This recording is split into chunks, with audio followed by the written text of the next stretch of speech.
오늘 하루 이슈의 중심 최경영의 최강시사.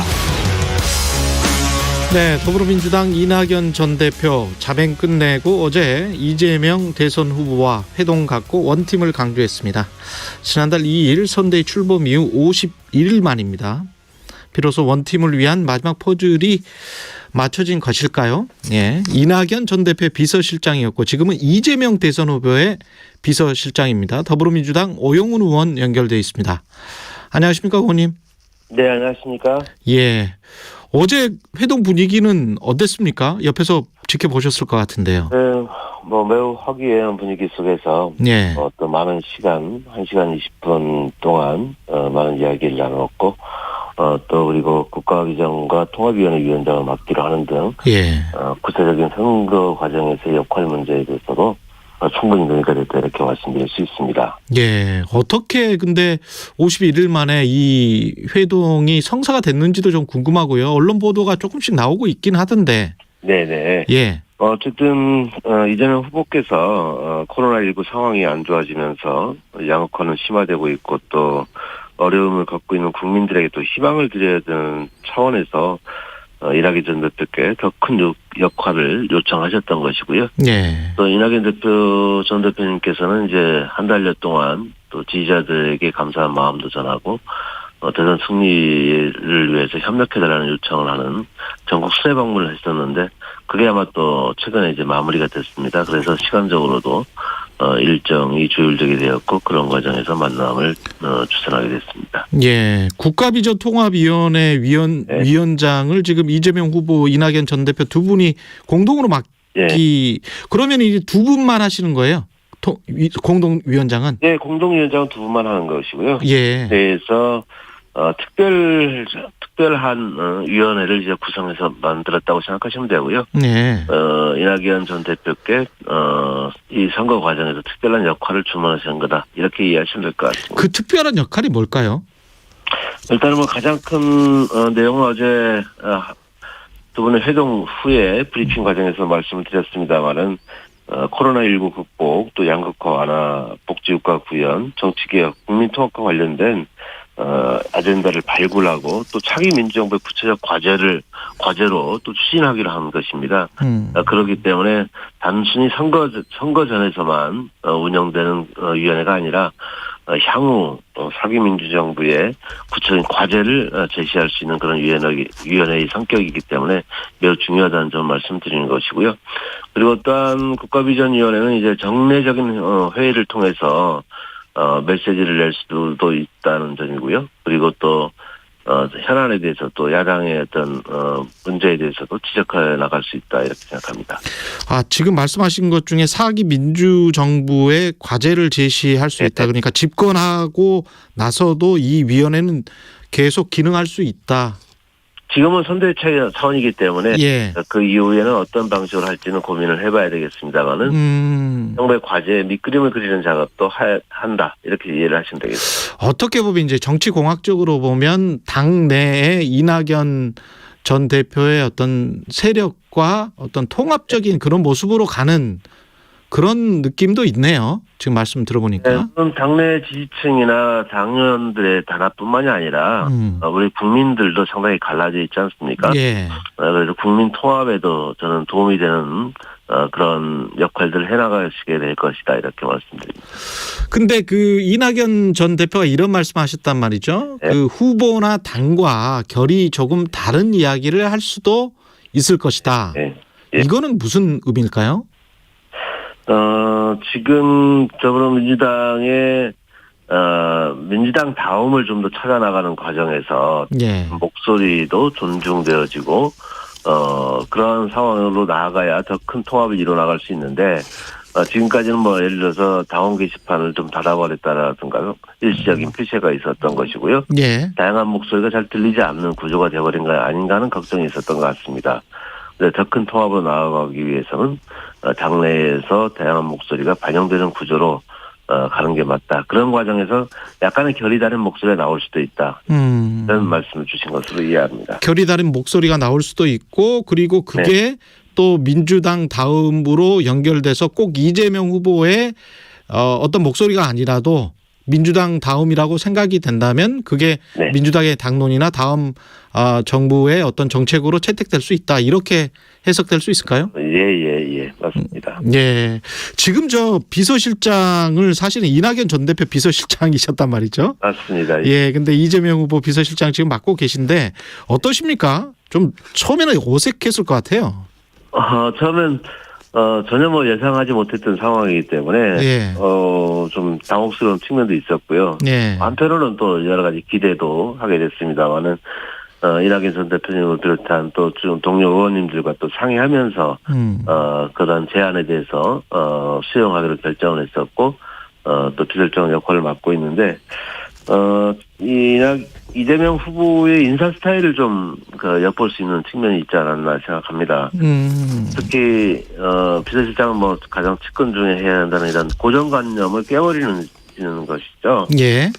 또 어떤 현실적인 과제를 위해서는 실용적 선택을 하시는 인사 시스템을 갖고 계시구나 하는 점을 느끼게 됐습니다. 비서실장이면 완전히 이제 지근거리에서 계속 볼 거 아닙니까, 후보를? 네. 그 밖에서 봤을 때, 밖이라고 하기는 좀 어렵긴 합니다만 좌우지간 비서실장이 아니었을 때하고 지근거리에서 보좌를 했을 때하고 좀 다릅니까? 어떻게 보세요? 아무래도 좀 다르죠. 어떤 점이? 이제 가까이서 이제 모셔보지 못했기 때문에 예. 진짜 인간적인 풍력 어떤 모습이나 이런 부분들을 보기는 어려웠었습니다. 그렇지만 최근 이렇게 지내보면서 어느 누구와도 스스럼없이 스킨십을 할 수 있는 권위를 내세우지 않으신 분이구나 이런 생각을 좀 했고요. 예. 그리고 또 의사결정과 어떤 판단에 있어서 대단히 속도가 빠르신 분이라는 것을 생각을 했습니다. 그래서 최근 얘기되고 있는 포노사피엔스가 전형적인 분이시구나. 포노사피엔스다. 이런 생각을 좀 했고요.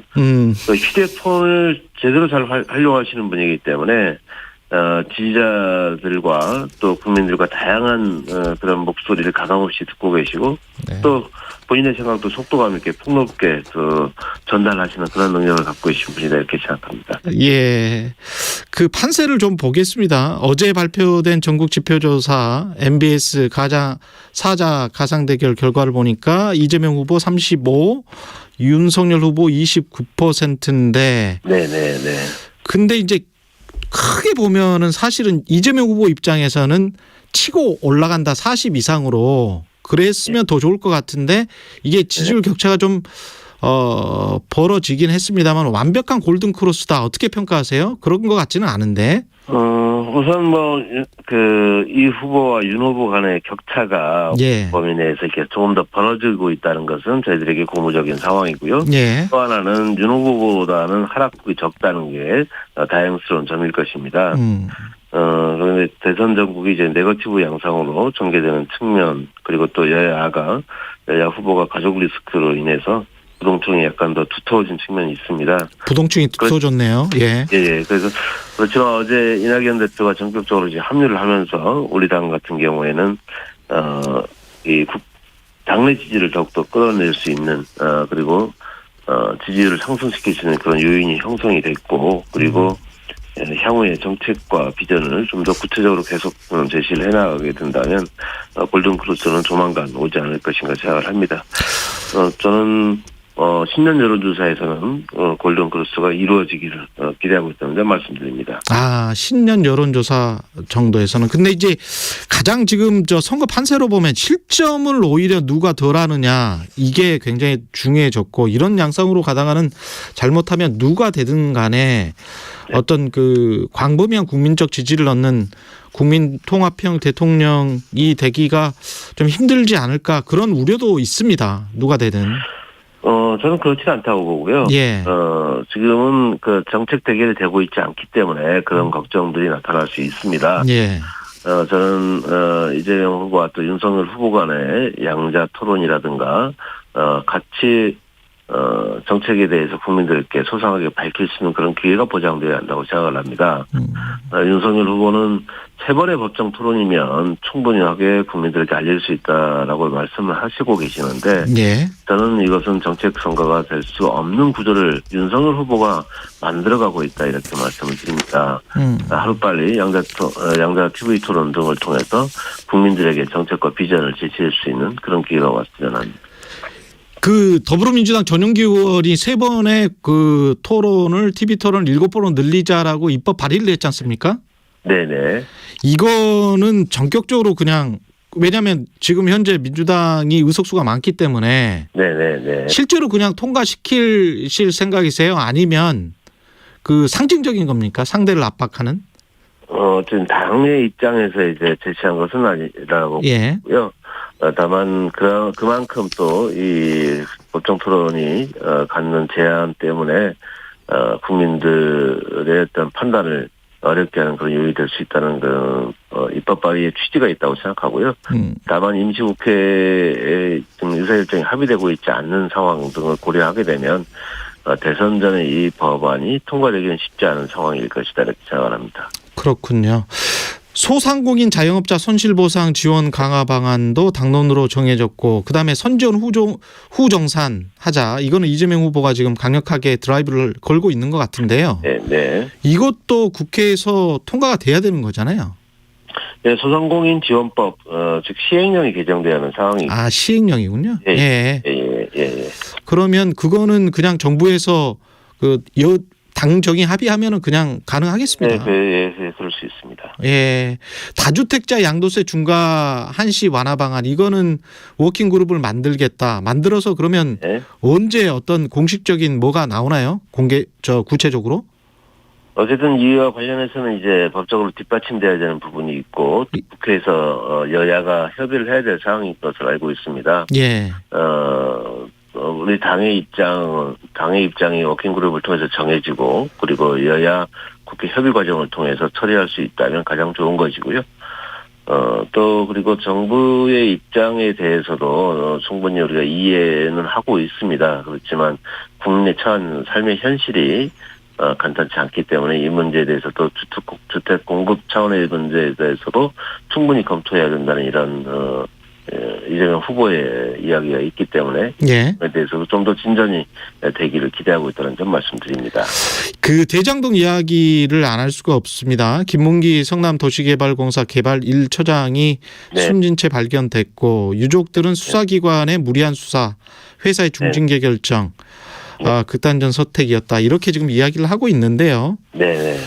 이재명 야당에서는 뭐 이재명 후보를 여전히 이제 타겟으로 이 모든 책임이 이재명 후보에게 있다 이런 입장인 것 같아요. 네. 예, 어떻게 보십니까? 글쎄요. 우선 또 결코 일어나서 안 될 소중한 생명 희생에 애도를 표하고요.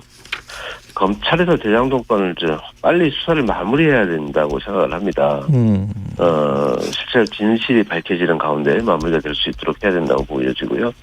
그리고 또한 우리 이재명 후보가 일관되게 주장해온 특검이 빨리 야당의 협조를 통해서 받아들여져서 더 이상 국민적 의혹이 남겨져서는 안 된다 이런 생각이 들고요.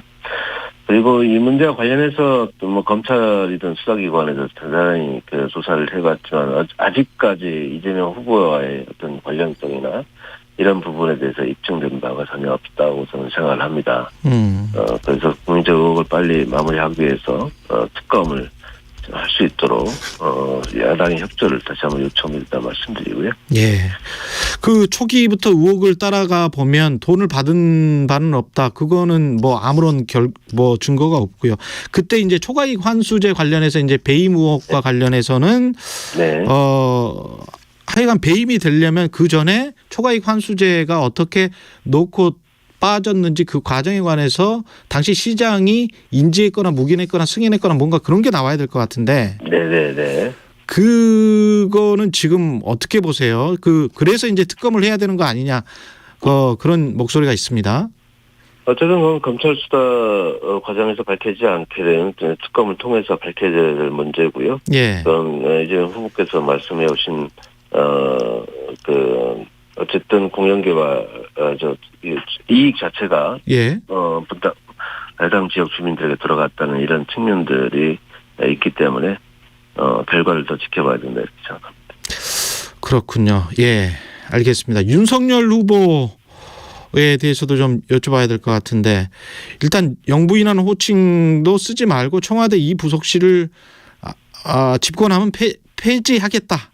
네. 뭐 이렇게 밝혔고요. 김건희 씨의 네. 허위 경력, 이력 이런 것과 관련된 의혹이 이제 계속 불거지니까 이 이야기를 했거든요. 네네. 예, 어떻게 보십니까? 일단은 윤석열 후보 본인 스스로가 배우자 리스크가 있다는 것을 자인해버린 거 아닌가요? 그렇기 때문에 국민들은 더욱더 걱정을 하게 되는 것이고, 그리고 그에 비해서 뭐 또 우리 이재명 후보와 관련돼서는 또 그 전혀 다른 모습을 우리 김혜경 여사가 또 보여주고 있기 때문에 국민적 판단을 하는데 큰 도움이 될 것이라고 보여지고요. 영부인이라는 자리 자체는 어쨌든 다른 국가와의 관계도 있는 것이기 때문에 우리가 없애려고 한다고 해서 없앨 수 있는 그런 자리는 아니라고 생각합니다. 예. 그런과 함께 최측근 옆에서 보좌하면서 정책 결정 과정에 깊숙이 개입할 수밖에 없는, 관여할 수밖에 없는 그런 위치이기 때문에 저는 윤석열 후보의 그런 주장 적절하지 않다라고 생각합니다. 윤석열 후보는 그제 극빈하고 못 배운 사람은 자유가 뭔지 왜 필요한지 모른다. 어제는 80년대 민주화운동을 외국에서 수입한 이념에 사로잡힌 운동. 80년대 민주화운동은 외국에서 수입한 이념에 사로잡힌 운동. 네네. 이게 무슨 의미인지 잘 모르겠는데요. 계속 네. 이런 발언들이 나오는 게 어떻게 지금 민주당은 듣고 있습니까? 전혀 이해할 수 없는 그런 발언들이 계속되고 있고요. 예. 그만큼 준비되지 않았다는 것을 반증하는 것이고, 그리고 윤석열 후보가 배운 것이 없는 사람은 자유가 뭔지 모른다라고 한 얘기는 윤석열 후보 자체가 배운 것이 없는 사람이라는 것 이야기가 똑같다고 저는 생각을 합니다. 배운 사람이라 할 수 없는 말들이라는 거죠. 예. 국민의힘 지금 선대위도 연일 파열음이 나오고 있고, 예, 이준석 대 윤핵관 또는 이준석 대 윤석열 후보 본인이 될 수도 있을 것 같고요. 약간 갈등의 양상이. 그런데 그렇다고 해서 이제 박지원 국정원장이 이런 말을 했다고 하지 않습니까? 왜 골프와 정치는 고개 쳐드는 순간에 망한다. 네네네. 예, 그래서 민주당 입장에서는 그렇게 뭐 남의 당의 갈등 양상을 그렇게 웃고만 보고 있을 수는 또 없지 않습니까? 어떻게 보세요? 우선 뭐 당대표가 상임선대위원장 뭐 이렇게 사퇴하고 나오는 이런 상황이 예. 대한민국 정치 사회가 찾아볼 수 없는 장면을 연출해주고 있다라고 생각합니다. 예. 자중질환이고요. 근데 국민들이 보시기에는 좀 볼썽사납게 비춰지지 않을까 걱정스럽습니다. 그래서 우리 더불어민주당은 더 낮은 자세로 더 무거운 책임감을 가지고 국민들께 다가서기 위해서 원팀 규제를 강화해 나가고, 그리고 국가적인 정책 비전과 과제를 제시하는 데 더 노력하는 것이 국민의 기대에 부응하는 것이라 생각합니다. 이재명 후보라면 만약에 당대표와 갈등 때문에 네. 당대표가 그 선거와 관련된 일은 하지 않겠다. 네네. 이렇게 선언을 했다면 어떻게 했을까요? 수습을?